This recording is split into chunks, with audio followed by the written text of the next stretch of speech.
Inexplicable poltergeist activity had started to occur in my girlfriend's home back in 1985. Nobody actually knew what was happening, although some seemed to believe that it was caused by the spirit of a former occupant of the land. The house was only built in the 1970s, although it was one of many replacements for previous dwellings in that area. Naturally, there was no possibility that we could have known with any certainty what was actually going on. We knew of nothing more than folklore and various religious beliefs to support the concept of something like this affecting us. These physical manifestations were also extremely sporadic, which meant that it was impossible to point a finger at them. To muddy the waters still further, officialdom was observed to reject the whole idea of ghosts outright. But here, in a video I'd taken in October 2012, is evidence for something altogether otherworldly. As per usual, I have employed my video to JPEG technique in order to produce the following frame-by-frame analysis.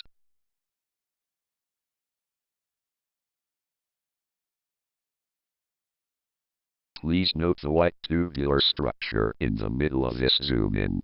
The structure looks quite normal in frame 3315, doesn't it?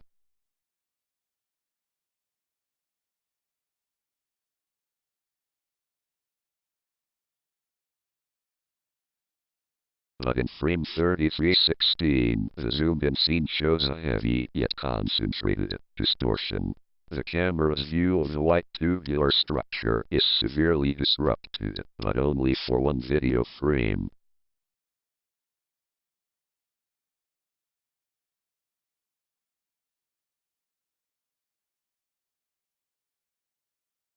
Here, in frame 3317, the distortion has gone.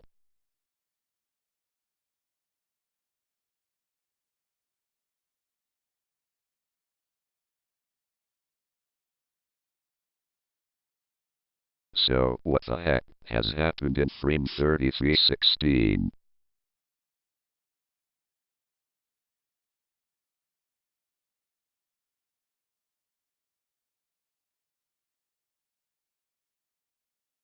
And what the heck is this nondescript object doing in frame 3331? A parallel to our bizarre paranormal experiences had appeared in print back in 1987. But we were not even aware of Len Farr's book Genesis 7 until 1995. By that time, the experiences of my wife and I had definitely included the notion of ghostly UFO encounters. As a matter of fact, the only evidence that I have ever found for ghostly activity has been centered on extraterrestrials. For me, and indeed for my wife, this has been far more like a science fiction ride than some mystical jaunt into archaic fantasy realms.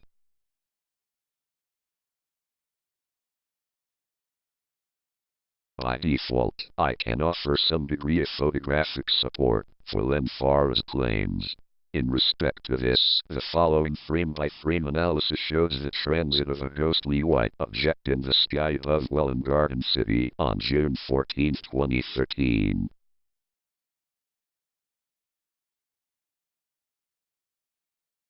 For extra clarity, the following frames have been cropped to the approximate size of the red box.